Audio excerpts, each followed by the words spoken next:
Local as in foreign tourist, pigsasamantalaan holidays, nakaning makapamasyar kaibanan ng sa indang pamilya. Lugar sa Camarines Sur kung saan pwedeng maghabol na makapasyar, aramon ta sa report ni Chris Novelo. Stop mo na pala. Antes magpasiring sa probinsya ng Albay, ang Camarines Sur muna ang first stop din the Francis Magay kan Sampaloc, Manila. Kaibaan sa iyang pamilya, inaprobit sa subot tindaan long Christmas weekend.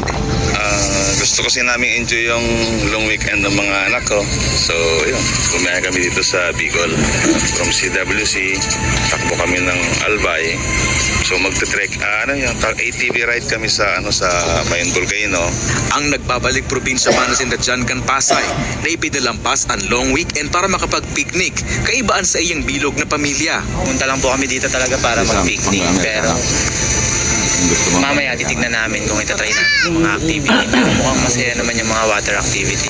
Huring aldaw na kan Christmas long weekend kun kaya sa pasyar ng diretso kan pirang turista siring sa water sports complex sa Banwaan kan Pili, Camarines Sur. Because Filipinos are the nicest ever. This place is beautiful. My favorite place to come in the world. I come here every winter since 2014. Talagang dakulon pong tao.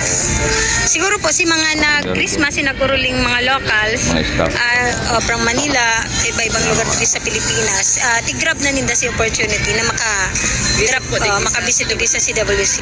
Apwera kan lugar na perfect sa pag-picnic, maaprobitsaran man ang mga outdoor activities, siring kan go-kart, ATV as in wakeboarding. Bukas man ang nasabing pasyaran po na alas 8 ng aga hasta alas 6 ng panggi.